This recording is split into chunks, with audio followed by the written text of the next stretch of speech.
mortes de monocolonie. Quand on regarde les graphiques de droite, donc ça c'est l'évolution des mortalités cumulées en 2020, on arrive en fin de suivi à un compte d'à peu près 14 000 abeilles mortes sur cette fameuse colonie 4. D'autres colonies ont présenté ce type de symptômes de façon assez sporadique. Et ces symptômes se sont aussi estompés, hein, donc c'est un peu le cas de la colonie 5, qui a commencé à avoir de fortes mortalités en milieu de suivi, et puis ça s'est estompé par la suite. Sur le graphique de gauche, vous observez un pic de mortalité autour du 16 avril. Ce pic-là, on ne l'attribue pas à de la maladie noire, puisqu'en fait, on l'attribue plutôt à une cause toxicologique, puisque dans le bol alimentaire de l'abeille, à ce moment-là, on avait pas mal de toxiques et notamment des insecticides. Voilà. On peut passer à la diapo suivante.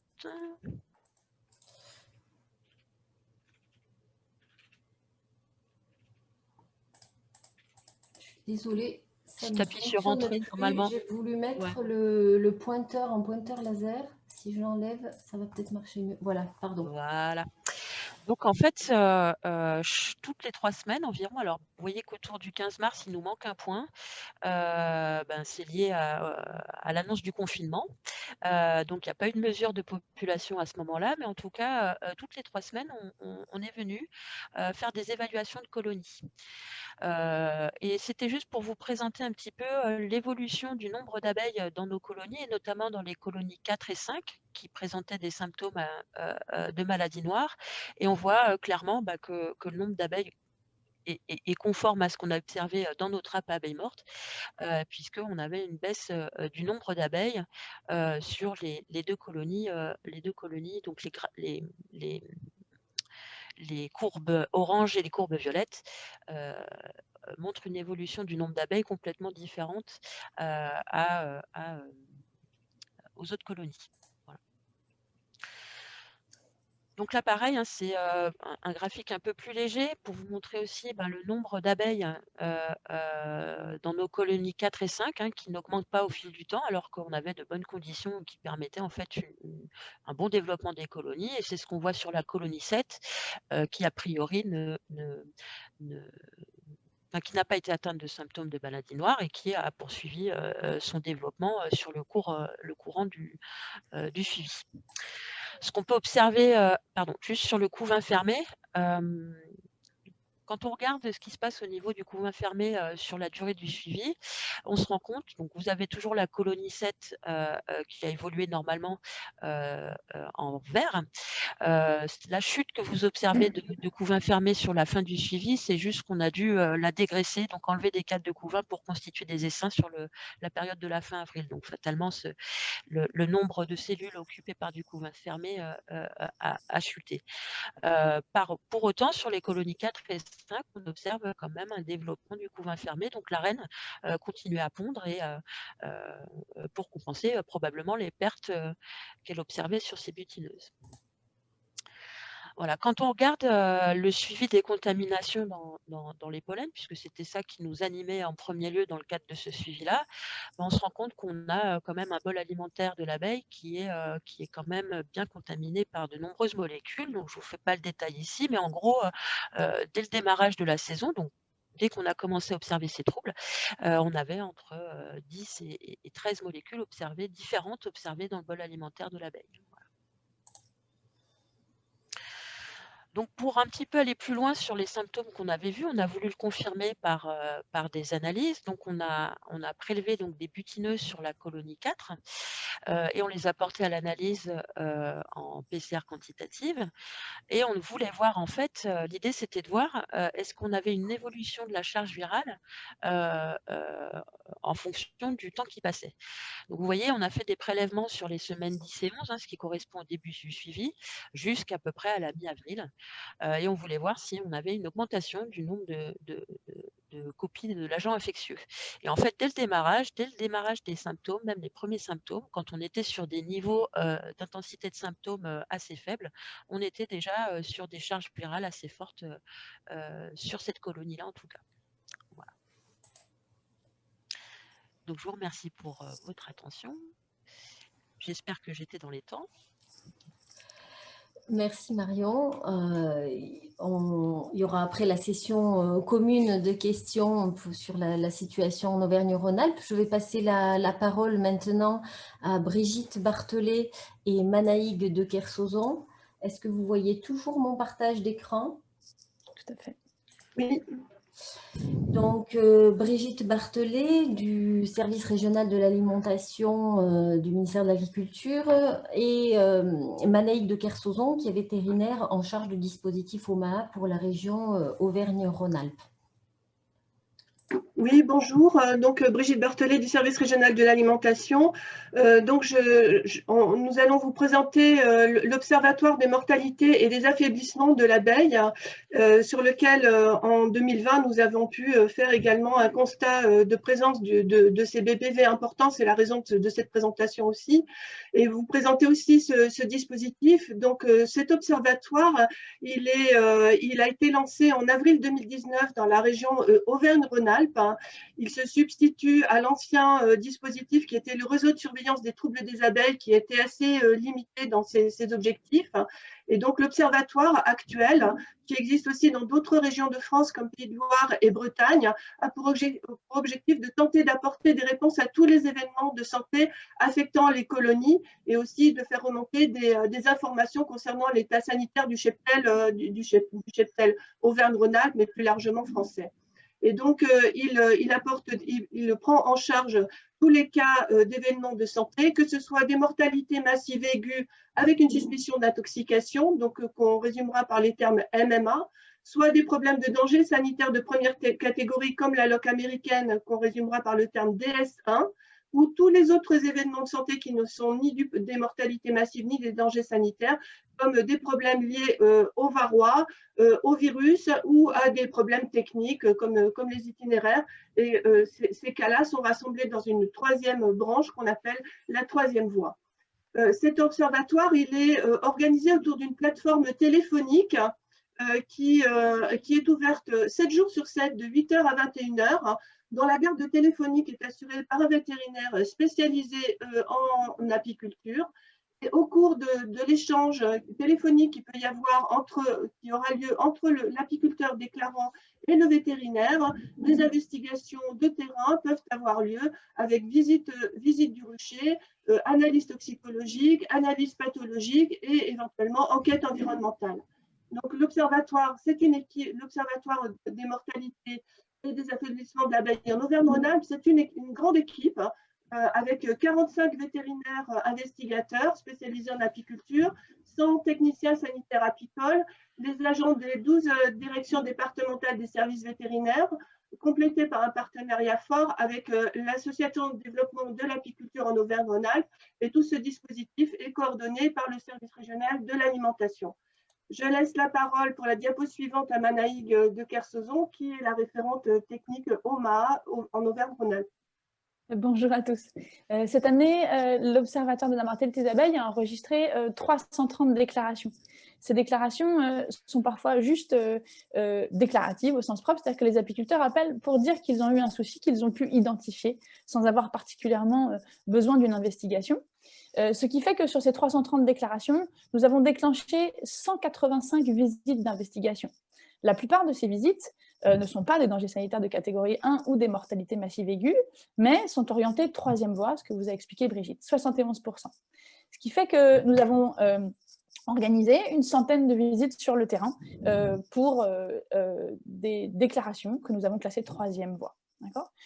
On peut passer à la diapositive suivante. Alors, pour ce qui est de la voie troisième voie, le gagnant pour la deuxième année consécutive des stress identifiés pour les visites, c'est le varroa. En deuxième position, c'est ce qui nous intéresse le plus aujourd'hui et de façon inhabituelle, nous avons enregistré énormément de déclarations concernant la maladie noire, le CBPV. 34 déclarations ont été investiguées et aussi une trentaine de déclarations non investiguées. Alors, c'est par rapport à l'année précédente, vous pouvez voir en bas à droite une surprise. En 2019, nous n'avions enregistré que 14 déclarations qui concernaient le CBPV, qui avaient toutes été investiguées. Alors que cette année, enfin l'année dernière, en 2020, On avait une trentaine de déclarations investiguées et une trentaine de déclarations non investiguées. On avait donc une nette augmentation des déclarations concernant la maladie noire par rapport à l'année précédente. On a donc identifié, on peut revenir un petit peu en arrière cette année, comme une année ACBPV. Ça a suscité une curiosité importante puisque un signalement identique avait été fait en Bretagne en 2019. En Bretagne, il y a aussi le dispositif OMAA. Ils avaient enregistré 72 cas de mortalité d'abeilles investigués dans l'année. Et sur ces 72 cas, 29 avaient été identifiés, confirmés comme étant des cas de CBPV. Donc on avait un petit peu le même cas de figure avec une année de décalage. Alors évidemment, avec nos moyens, on a essayé de s'interroger sur les facteurs favorisants, déterminants de cette année à CBPV. Ça nous permet de lever énormément d'hypothèses. Est-ce qu'intervient la densité du rucher? Nous avons accusé en Auvergne-Rhône-Alpes 2 années consécutives de canicules importantes. Est-ce que la chaleur intervient, notamment lors des phénomènes de ventilation de la ruche? Les stress subis par les végétaux suite à ces années de canicule sont-elles à l'origine disons, de déséquilibre des végétaux et donc de carences végétales qui pourraient éventuellement se répercuter comme étant des carences sur les abeilles? Est-ce qu'on a une difficulté d'ordre génétique sur nos souches d'abeilles en Auvergne-Rhône-Alpes? Et évidemment, est-ce que nous avons un facteur d'exposition aux produits phytosanitaires qui permettrait d'expliquer cette augmentation des cas de maladie noire dans notre région? Alors évidemment, pour l'observatoire, et là je parle au nom de l'observatoire, pour pouvoir aller plus loin, parce que c'est un observatoire épidémiologique, j'insiste sur l'importance d'une part de déclaration, c'est-à-dire qu'il faut vraiment encourager les apiculteurs de la région à nous déclarer tous les événements, graves ou pas, concernant le CBPV et les autres maladies. Et puis évidemment, dans un second temps, une fois que nous avons connaissance de ces événements de santé, eh bien de pouvoir faire des analyses complémentaires pour rechercher tous ces facteurs favorisants ou déterminants concernant le CBPV. Alors, je vous ai dit, on a eu beaucoup de déclarations qui ont été orientées dès le départ dans la 3e voie concernant le CBPV, puis on a une autre surprise de façon assez importante. On a des apiculteurs qui ont déclaré des mortalités massives aiguës au guichet unique. Nous avons donc déclenché la voie mortalité massive aiguë et c'est le SRAL qui est allé investiguer sur des cas de mortalité massive aiguë. Alors, vous voyez, ici, vous avez un graphique qui vous représente les stress identifiés dans les 46 cas de MMA enregistrés dans l'année. Et une fois encore, le CBPV arrive en première position. Nous avons une forte prévalence du virus de la paralysie chronique dans les stress identifiés dans les cas de MMA, donc devant les facteurs de coexposition et les autres agents pathogènes ou les familles. On va passer à la diapositive suivante.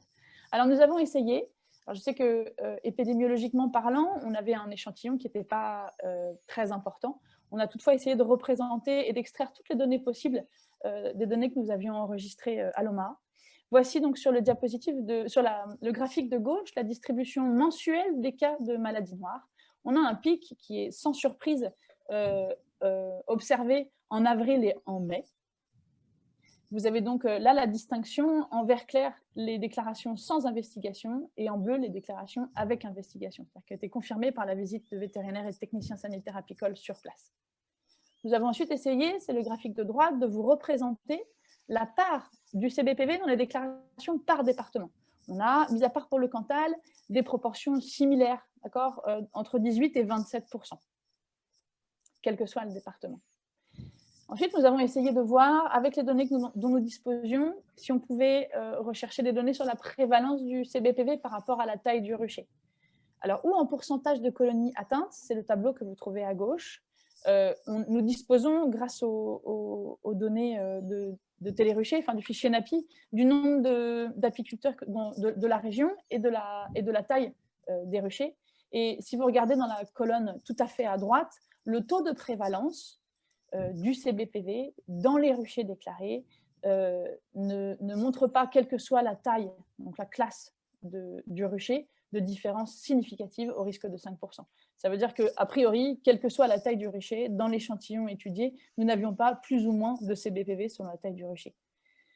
Si on regarde, juste un petit peu avant, si on regarde sur le graphique de droite, et qu'on étudie le taux de prévalence dans les ruchers, cette fois-ci, eh bien, vous remarquerez que, quelle que soit la taille du rucher, nous observons des taux de prévalence très variables, quelle que soit la classe du rucher. Je laisse la parole à Brigitte qui va vous parler des 8 cas enregistrés mortalité massive aiguë dans lequel le CBPV était incriminé, seul ou en association avec des produits phytosanitaires. Oui, en fait, vous voyez bien qu'on s'est posé beaucoup de questions et on a essayé de trouver, de chercher des éléments explicatifs avec les petits moyens qu'on a. Donc, dans le cas de 8 ruchers, où on avait fini par définir au départ, on pensait que c'était des intoxications et puis finalement, il s'est révélé que c'était du CBPV qui était la cause principale. On a essayé de compléter nos données, de croiser ces données pathologiques avec les données toxicologiques. Et donc, on a fait des analyses toxicologiques sur les matrices apicoles qui étaient disponibles, principalement du pain d'abeille et des abeilles également. Et donc, sans surprise, bon, c'est bien sûr le pain d'abeille qui est le marqueur le plus important. Et donc, on a pu mettre en évidence différentes molécules avec quand même certaines répétitions. On voit par exemple le diphénylamide qui se retrouve dans a été détecté 4 fois, donc c'est un fongicide. Le boscalide détecté 2 fois, le captane 2 fois, le buconazole 2 fois en association avec la présence du virus. On peut passer à la diapositive suivante. Je ne vais pas alourdir le détail. Donc, on a essayé de croiser ces données-là aussi avec la Bretagne, comme disait Manaïg, qui ont été confrontés en 2019 à des cas identiques aux nôtres et sur lesquels ils avaient, eux, pu réaliser 17 analyses multirésidus sur des prélèvements d'abeilles. Et ils avaient mis en évidence 6 molécules, dont 3 se retrouvent également dans les cas de CBPV Auvergne-Rhône-Alpes. Donc, on a le fluopyram que nous, on a retrouvé sur du pain d'abeille, alors que c'était sur abeille. Thiambadazole, donc tout ça, c'est des fongicides que nous avons retrouvés sur abeille, et du fluazifop-pébutyl, un herbicide que nous avons retrouvé sur pain d'abeille. Alors, bien sûr, ces échantillonnages sont très faibles, mais néanmoins, on s'interroge quand même sur l'impact des stress toxiques sur le déclenchement de signes cliniques de la maladie noire. Et donc, je pense qu'il est important que ces données puissent être enrichies avec les observations que nous pourrons faire les années suivantes, en 2021 et suivantes, et essayer d'établir une collaboration avec les organismes de recherche pour voir si ces données-là peuvent être exploitées et fournir des éléments d'explication à cette maladie. Voilà, nous vous remercions de votre attention. Merci. Oui, voilà, si jamais Merci Brigitte, Manaïg et Marion pour vos présentations, vraiment qui donnent un aperçu de ce qui s'est passé dans la région Auvergne-Rhône-Alpes l'année dernière, avec une année qui semblait particulièrement malheureusement favorable à l'expression de la maladie noire. On peut prendre une ou deux questions peut-être, Axel, Marilyn? Oui. Vas-y, Marilyn. Voilà, donc il y a un certain nombre de questions. On peut en prendre 2 parce qu'on est déjà un peu serré en temps. La première question, c'est Monsieur Aussour qui demande que faire pour éviter la maladie noire, et notamment sur Miellet de Bourdaine, où apparemment il a de gros soucis avec cette maladie.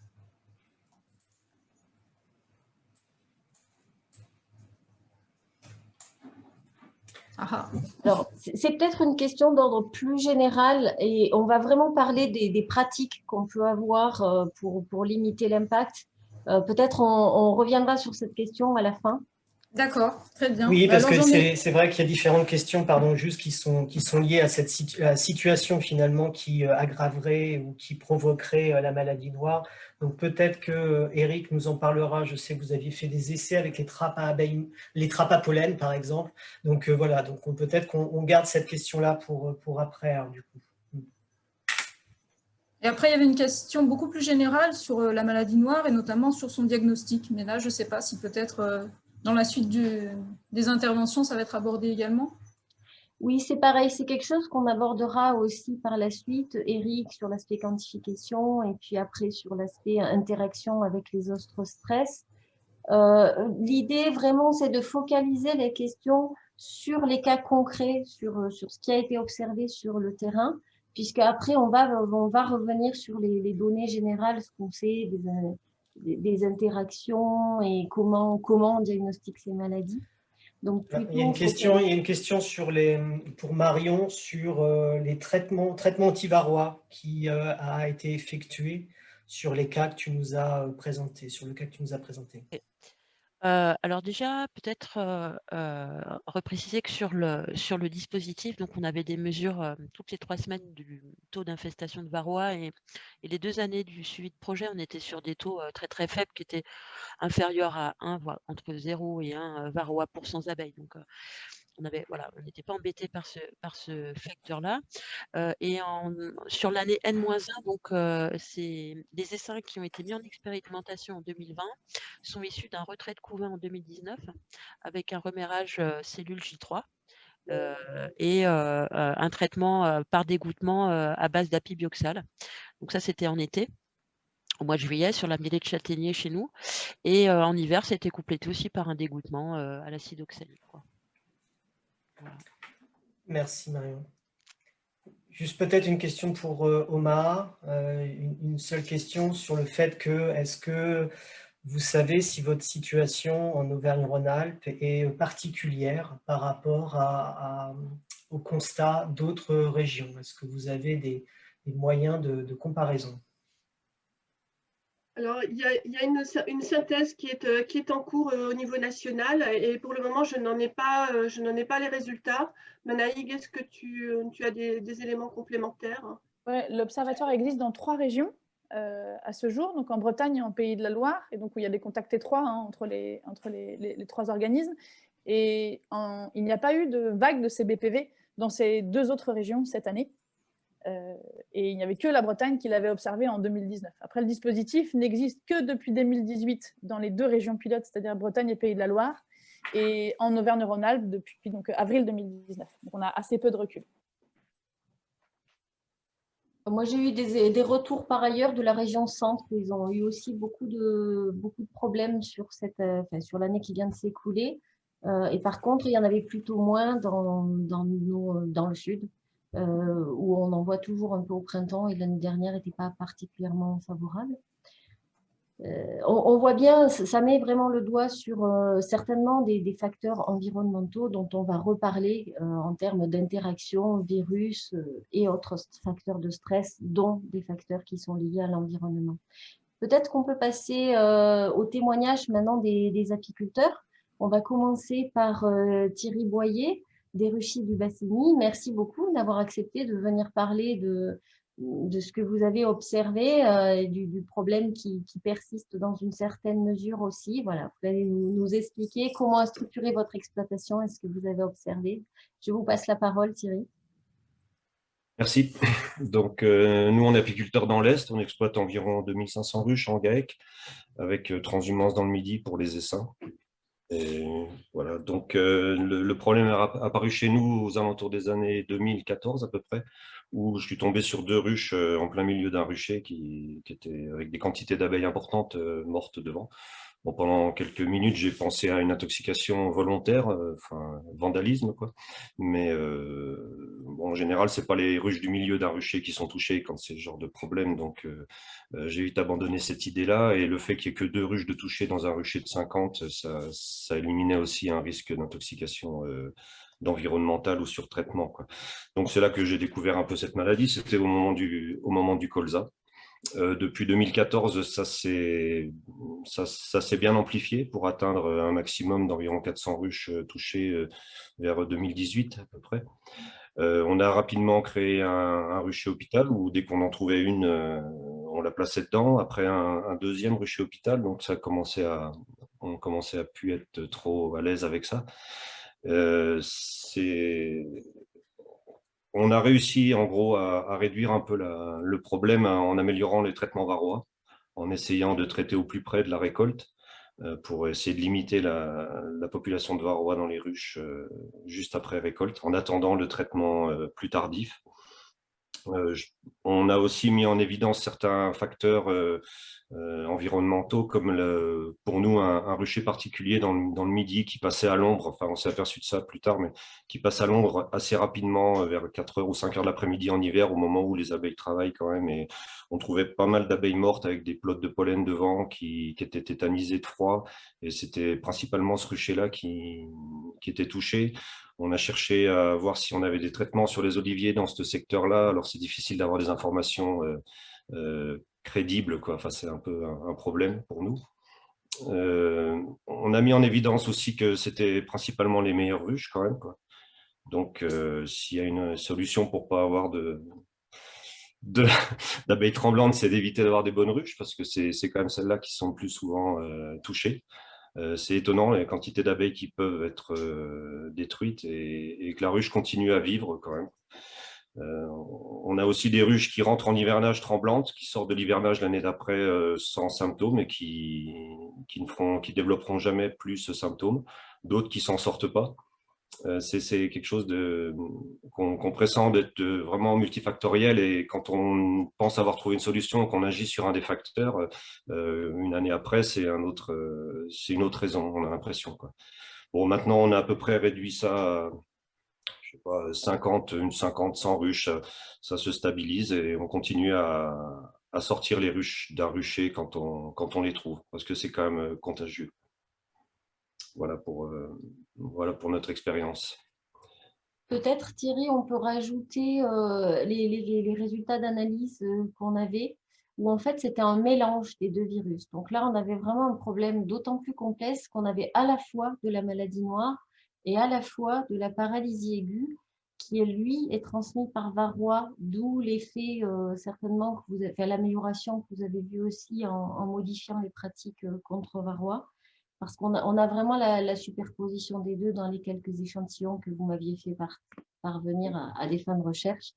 Et voilà, juste pour souligner que des fois, on a très souvent des co-infections. Je ne veux pas dire d'ailleurs non plus qu'il il y avait aussi du virus des ailes déformées. On va parler de ces problèmes de co-infection dans les colonies. Eric parlera des quantifications.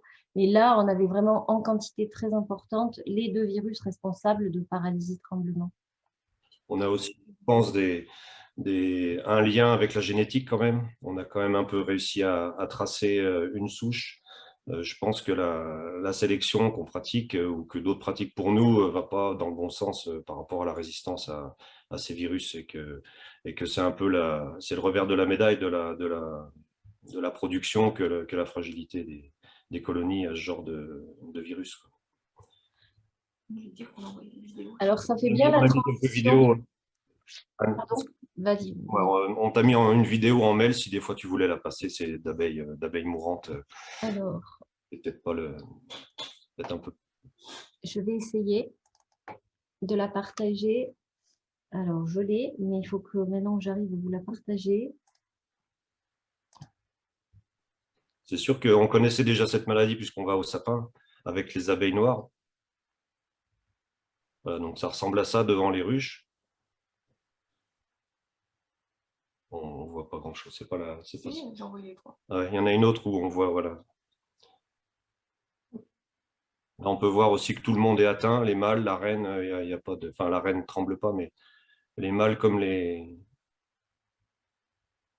abeilles. C'est un peu ça aussi qui m'avait fait percuter que ça ne devait pas être un empoisonnement extérieur. Je ne pense pas que les mâles seraient touchés aussi vite que ça sur des apports de miel avec un traitement. Je peux passer la deuxième vidéo. Vous la voyez? Oui. Là, c'est vraiment des symptômes caractéristiques de tremblement là qu'on voit sur les têtes de cadre. Mais on peut ne pas le voir aussi, hein. C'est pas sur des ruches à peine touchées. Si on ouvre rapidement la ruche, un symptôme comme ça, on ne le voit pas forcément. C'est pas... Bon, quelqu'un qui passe beaucoup de temps à regarder ses abeilles, oui, mais sur une visite rapide. C'est clairement une des difficultés, c'est qu'il n'y a pas toujours des symptômes cliniques, même s'il y a un impact qui qui est notable sur la colonie. Alors, quand vous parliez de la piste génétique, ça va faire un bon lien avec l'intervention de Joël Gossom, que je vais inviter à me rejoindre ici. Pour des raisons on a dû se mettre dans 2 salles différentes, mais on va se regrouper. Ça sera peut-être plus facile pour son témoignage. Peut-être une question, Marilyn, pendant qu'il s'installe pour la prochaine intervention.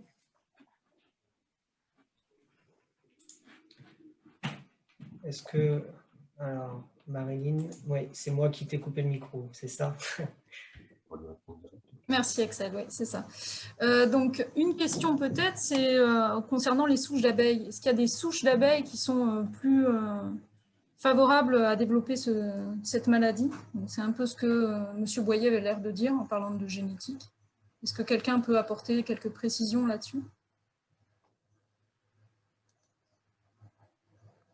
Nous, les ruches touchées étaient des souches Buckfast.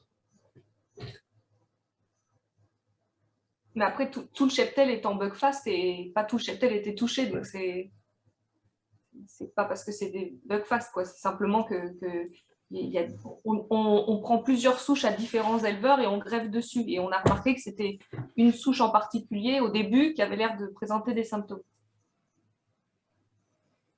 Alors, c'est vraiment une question à laquelle on s'intéresse beaucoup. Est-ce qu'il y a des sensibilités de certaines populations d'abeilles particulières? Ça a été montré pour certains virus. Ça commence à être montré. Et on aimerait aussi, le côté positif de la chose, c'est qu'il y a peut-être des populations d'abeilles qui sont plus résistantes. Donc, on en parlera tout à l'heure justement dans les interactions et les facteurs, les pratiques qu'on peut avoir pour limiter l'impact des virus. Donc, Joël Gossom, lui aussi, a eu une expérience de la maladie noire. Je lui passe la parole. Alors, bonjour. Voilà, moi, je suis exploitant apicole dans le Vaucluse, elle est sur la Sorgue. Donc, en 2017, j'ai eu 2 ruches aussi qui commençaient à avoir des symptômes comme ça. Donc, comme Thierry voyait, j'ai pas fait trop attention la première année. Donc, j'ai laissé un peu de côté, quoi. Et elle a fini par mourir. Mais l'année d'après, en 2018, en faisant les visites de printemps, là, j'ai remarqué par contre beaucoup de ruches qui tremblaient, quoi, comme ça. Et là, je me suis vraiment posé la question, quoi. Et j'ai fait appel à l'ADAPI qui m'a contacté avec Madame Talmont, qui est venue faire des prélèvements sur les ruches et qui a confirmé ces virus, quoi, sur les abeilles. Donc voilà, et là sur les ruches, on voit que voilà, celle qui tremble là, comme celle-là, hein, voilà. Donc j'ai toujours, à l'heure actuelle, j'ai toujours quelques ruches comme ça qui tremblent toujours, quoi, voilà. Et pour remédier à ça, je renouvelle les rennes, quoi, voilà, pour essayer de limiter, quoi, voilà. Mais aussi le problème que j'ai eu peut-être, c'est que je greffe beaucoup sur la même souche, donc je ne sais pas si ça a une influence, quoi, voilà. Si ça c'est la reine sur laquelle je greffais qui tremblait aussi, donc enfin à la fin, quoi, pas au début. Au début c'était donc je sais pas. Voilà, quoi. Donc effectivement, par rapport à cette hypothèse d'une sensibilité de certaines populations, bon, qui reste à démontrer, mais voilà, ces éléments de terrain nous font craindre que ça puisse exister. Et donc qu'il faut vraiment être vigilant. Et effectivement, de greffer sur très peu de colonies, ça peut être un risque si on est sur des lignées plus sensibles. Et donc, une des pratiques pour limiter cet effet, c'est de greffer au moins sur une dizaine de colonies, de ne pas trop limiter le nombre à partir desquels on greffe, parce que ça permet de garder de la diversité et de limiter le risque s'il y a... Moi, j'ai acheté des rennes assimilées, donc j'essayais de me greffer dessus, voilà, c'était mon objectif, quoi. Et bon, je ne sais pas si ça vient de cette reine-là, mais apparemment, après, ça s'est propagé sur les mêmes souches, quoi, voilà. Donc, Alors, c'est très très rare de voir des symptômes comme ça sur la reine. Il y a vraiment tout un ensemble de mécanismes de la colonie pour se défendre à l'échelle individuelle pour se défendre contre l'infection virale, mais il y a aussi ce qu'on appelle une immunité sociale chez l'abeille et donc une mise à l'écart finalement des individus qui sont malades, qui vont être reconnus. Ça change entre autres leur phéromone cuticulaire, ils vont être éliminés de la colonie. On avait vu aussi, je me souviens dans vos colonies, on voyait vraiment les abeilles se faire éjecter. Elles n'étaient pas mortes et on les voyait vraiment se faire sortir par des abeilles qui, elles, n'étaient pas symptomatiques. Donc il y a cette immunité qui vise à protéger la colonie et aussi et surtout à protéger la reine. Ça a été montré pour d'autres virus que les individus, les abeilles infectées interagissent moins avec la reine. Donc elles sont vraiment mises à l'écart pour essayer de protéger la reine. Et là, on voit une reine qui exprime des symptômes. Et là, effectivement, quand la reine exprime des symptômes, sachant que le virus peut être transmis à la descendance, on le verra après, ben là, clairement, il faut absolument changer la reine, puisque de toute façon, elle va continuer à produire des individus qui naîtront déjà infectés.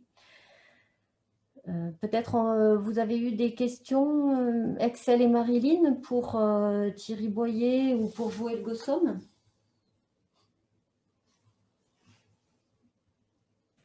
Est-ce que, Marilyn, tu as vu des questions? Excuse-moi, il y a toujours ce temps de latence d'ouverture des micros. Il y a un certain nombre de questions, mais la plupart sont quand même assez générales. J'ai pas Il y repéré de questions. avait peut-être pour les apiculteurs, est-ce que vous voyez la répétition de ces symptômes-là d'une année sur l'autre, en fait, hein? Voilà. Est-ce que vous avez observé cela? Donc j'ai l'impression que la discussion sur les reines apporte déjà un élément de réponse. Moi, j'en vois moins maintenant, mais bon, il y en a toujours un petit peu. Nous, on a fait des changements sur certains ruchers qui étaient touchés, des changements totaux de toutes les reines du rucher. Mais on voyait ressortir l'année suivante quand même des cas, même avec des reines qui avaient été changées, quoi. Je voulais dire aussi qu'on peut trouver des abeilles mortes devant des ruches qui ne sont pas atteintes. C'est justement parce qu'elles empêchent les malades de rentrer, quoi. Ce n'est pas forcément les abeilles de la ruche qui sortent leurs propres malades. C'est des fois des abeilles qui empêchent. Parce qu'on a des ruchers en ligne, on a certains ruchers qui peuvent dériver. La dérive, d'ailleurs, c'est quand même un facteur aussi favorisant. Et on retrouve, il y a des ruches préférées dans les ruchers en ligne, surtout des ruchers transhumants. Et on retrouve souvent des gros paquets d'abeilles mortes devant ces ruches préférées, quoi. Donc, il n'y a pas que les abeilles qui meurent dans la ruche. Il y a celles qui voudraient bien rentrer et qui se font chasser par les nettoyeuses des ruches saines, quoi. Eric, tu voulais intervenir peut-être? Ah, pardon, c'est encore moi. Alors, Eric, je te donne la parole. C'est bon? Non, toujours pas. Oui, c'est bon, merci. Voilà. Merci, Axel. Oui, ces témoignages donnent envie de répondre. Je ne veux pas anticiper sur ce qu'on dira par la suite, mais c'est vrai qu'on a eu des cas de paralysie chronique qui sont associés, on l'a vu dans la première présentation, avec des trappes à pollen, avec des expositions potentiellement aux pesticides, avec des histoires de génétique, ou tout au moins de souches d'abeilles. C'est vraiment autant de sujets que Anne abordera dans sa présentation, de facteurs favorisants. Alors, je voudrais revenir sur des aspects génétiques. Il y a d'une part la génétique qu'on peut considérer comme en termes de susceptibilité. Excusez-moi, j'ai le chien qui aboie, de susceptibilité au virus, mais il y a aussi des comportements de certaines abeilles. Et on a eu l'écho de témoignages disant que ce sont les fortes colonies qui sont les plus susceptibles peut-être à cette maladie, la maladie noire, la paralysie chronique. Et donc, il y a peut-être des génétiques d'abeilles qui font que, eh bien voilà, elles vont avoir un comportement, notamment une capacité à augmenter la population de la colonie de façon très rapide et très précoce, et à l'occasion de facteurs favorisant les échanges virus, peut-être seront plus sensibles. Donc voilà, il n'y a pas que la génétique, c'est pas forcément une notion de sensibilité, mais ça pourrait être aussi une notion de comportement associée à ces souches d'abeilles.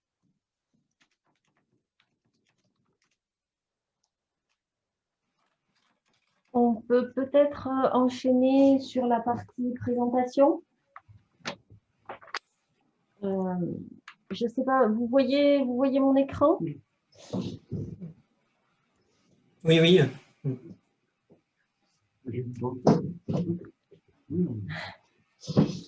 Donc, juste pour revenir de manière très générale sur les virus, avant de se focaliser sur comment on les détecte, les interactions, les pratiques, juste rappeler que les virus sont des parasites obligatoires qui sont très répandus. Hein, on les retrouve chez toutes les espèces, hein, même chez les algues, enfin, chez des espèces assez inattendues.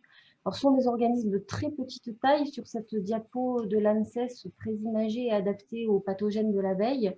Vous voyez que pour varroa, on est de l'ordre du millimètre.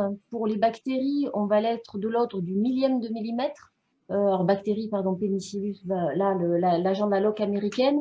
Champignons également, un petit peu plus gros, mais on est quand même de l'ordre du millième de millimètre. Et enfin, chez les virus, là, on est de l'ordre du millionième de millimètre. Donc, vraiment des organismes très petits. C'est vraiment pas grand-chose en virus. Finalement, c'est une coque protéique qui protège un petit bout d'acide nucléique, donc d'une information génétique, où il y a le plus souvent que quelques dizaines de gènes, contrairement à, par exemple, une bactérie où on est déjà de l'ordre de 1000, 3000 chez le chapelet. Donc, c'est une information génétique très condensée. Ça lui permet de se multiplier très efficacement. La contrepartie, c'est que cette multiplication n'est pas toujours très fidèle. Et donc, ça va amener le virus à beaucoup évoluer et ça va amener l'apparition de nouvelles souches. Alors, dans cette session, on a fait le choix délibéré de se positionner à l'échelle de l'espèce, parce qu'il y avait déjà beaucoup à dire. Et on pourra prévoir des sessions où on parle de différences entre les différentes souches. Mais là, on va rester à l'échelle de l'espèce. Il y a déjà beaucoup à dire, puisque chez l'abeille, on a plus de 70 virus qui ont été identifiés. Alors, ça ne veut pas dire qu'ils sont tous pathogènes, parce qu'avec l'apparition des techniques de biologie moléculaire haut débit, on arrive à décrypter le génome en fait, des virus qui sont présents chez l'abeille. Et ensuite, il faut faire tout le travail de caractérisation pour savoir s'ils sont pathogènes chez l'abeille. Alors, pour le moment, on retient 7 virus qui ont vraiment un impact connu dans les colonies. Le virus des ailes déformées, Deformed Wing Virus en anglais, DWV, que vous entendez souvent dire. Le virus de la cellule royale noire, Black Queen Cell Virus, DQCV. Les virus de la paralysie aiguë, alors là, on a 3 virus très proches. L'ABPV, l'IAPV et le KBV. Donc, les deux derniers ont été initialement isolés en Israël et au Cachemire, mais en fait sont quand même très répandus à l'échelle mondiale. Ce sont 3 virus très proches. Donc, vous verrez sur certaines diapositives AKI, c'est parce qu'on parle du complexe de ces 3 virus, donc AKI pour ces trois espèces. Et puis, le virus de la paralysie chronique, dont on a déjà beaucoup parlé, qui est vraiment très différent des autres.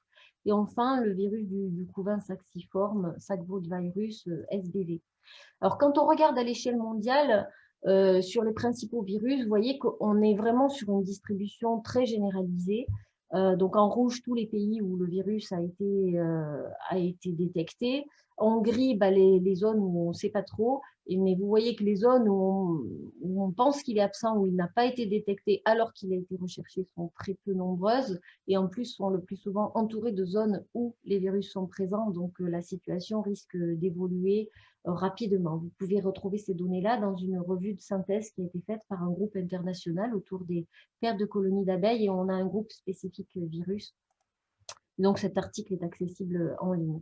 Alors, qu'est-ce que ça veut dire? Ça, c'est la distribution à l'échelle mondiale. Qu'est-ce que ça veut dire en termes de proportion des colonies qui sont infectées par tel ou tel virus? C'est toujours très difficile de faire une moyenne à large échelle. On a deux études vraiment intéressantes. Aux USA, il y a un suivi qui a été fait sur une quinzaine d'années. Donc là, ce sont des données vraiment accumulées sur une longue période et qui montrent qu'on a globalement toujours plus de 80% de colonies qui sont infectées par le virus des ailes déformées, qu'on a environ 80% aussi des colonies dans lesquelles on retrouve l'agent de la cellule royale noire, et puis enfin, moins souvent, les virus de la paralysie, que ce soit paralysie aiguë ou paralysie chronique. Dans cette étude, ils ne regardaient pas par contre le virus du couvain saxiforme. Alors en France, il y a une étude qui est un peu ancienne maintenant, mais qui a été faite sur vraiment à une grande échelle sur tout le territoire, et donc je vous remets ces données-là parce qu'elles restent valables. On continue à voir cette distribution-là dans des expérimentations récentes, avec plus de 90% des colonies qui ont du virus des ailes déformées et une grosse représentation aussi du virus de la cellule royale noire et du couvain saxiforme, et avec une proportion plus faible, mais on les retrouve très régulièrement, des virus de la paralysie aiguë et chronique. Alors là, on ne voit pas les variations saisonnières, on ne peut pas rentrer dans ce niveau de détail, mais on observe des variations saisonnières. Les graphes que montrait Manaïk de Kersozon étaient très clairs là-dessus, avec ce pic que l'on observe au printemps, qui a été observé en Rhône-Alpes, qu'on observe aussi dans le sud de la France. Et on peut avoir d'autres variations, par exemple dans l'Est, on a aussi des pics de CDPV qui peuvent être liés au mielet de sapin. Alors, une des difficultés, c'est de repérer ces infections virales parce qu'il y a peu de symptômes cliniques. Alors, sur les larves, le symptôme typique, c'est vraiment ce symptôme de larve en forme de sac, où en fait, on a les cellules qui éclatent et qui font que la larve se retrouve dans cette espèce de... ne peut plus du tout continuer son développement, bien entendu, et donne cet aspect de sac informe. On peut avoir des mortalités qui sont dues au virus de la paralysie aiguë. Et puis, on a des perturbations du développement larvaire, des ouvrières pour le virus des ailes déformées, avec vraisemblablement des symptômes encore plus marqués. Plus l'infection est précoce, plus ça va perturber la mise en place des ailes. Et puis des symptômes aussi sur la cellule royale noire, donc sur les reines, avec là aussi un développement de la cellule royale qui est bloquée et qui entraîne en fait une nécrose de la larve, d'où cet aspect noir et le nom qui a été donné à l'aspect noir de la cellule, pardon, et le nom qui a été donné à cette maladie. Alors sur adultes, le symptôme le plus caractéristique que vous avez sûrement tous malheureusement observé dans vos colonies, ce sont les ailes déformées. Alors, ça peut aller d'ailes complètement atrophiées, comme vous voyez au centre, je ne sais pas si vous voyez ma souris, ou alors des ailes déformées. Là, vous voyez une aile atrophiée, l'autre qui est déformée. Alors, on peut avoir vraiment des symptômes très extrêmes. Il faut savoir que le nombre d'abeilles aux ailes déformées, il a été montré que c'était un indicateur précoce en fait, de la survie hivernale des colonies. Alors, on a parlé longuement, vous avez vu pas mal de vidéos sur les tremblements et paralysies. Il y avait aussi des abeilles noires dépilées dans les photos que vous a montrées Marion dans leur essai. Vous en avez à nouveau là une en bas. Donc, ce symptôme d'abeille qui a un aspect luisant, graisseux, qui perd ses poils et qui est très noir, qui a donné son nom à la maladie, qui lui est vraiment, ce symptôme est vraiment caractéristique du CDPV. Pour les autres symptômes de tremblement-paralysie, c'est impossible de faire la distinction entre les espèces virales qui peuvent être à l'origine, juste sur les symptômes. Et puis, ce qui est plus difficile pour vous en tant qu'apiculteur, c'est qu'il y a des impacts qui ne sont pas mesurables pour vous, mais il y a un effet sur la capacité d'apprentissage des abeilles, sur leur sensibilité au sucre, et surtout une durée de vie qui va être réduite et une mortalité accrue, qui n'est pas forcément mesurable, mais nous, quand on marque les abeilles et qu'on suit leur durée de vie, il a pu être démontré pour plusieurs virus dans différents environnements que ça a vraiment un effet sur la durée de vie et la mortalité. Alors la difficulté, c'est que c'est à quel moment cette infection devient vraiment problématique pour la colonie, puisque des virus dans une colonie d'abeilles, il y en a tout le temps. Il y en a tout le temps, c'est un insecte social, les voies de transmission sont vraiment multiples. Et donc, on va avoir une transmission qui peut être, on peut avoir des infections latentes, souvent liées à la transmission verticale, donc d'une très faible quantité de particules virales. Et là, varroa va jouer le rôle souvent de déclencheur, à la fois parce qu'il va jouer sur le système immunitaire de l'abeille, et donc déprimer ce système immunitaire et favoriser la multiplication du virus chez l'abeille, mais aussi parce que lui-même est capable de multiplier le virus. Donc, il n'est pas seulement un vecteur passif de certains virus, mais il va le multiplier et c'est ce qui va amener à des niveaux d'infection vraiment élevés. Donc, on reviendra sur ces modes de transmission parce que c'est ça qui va vraiment impacter vos pratiques. Mais je vais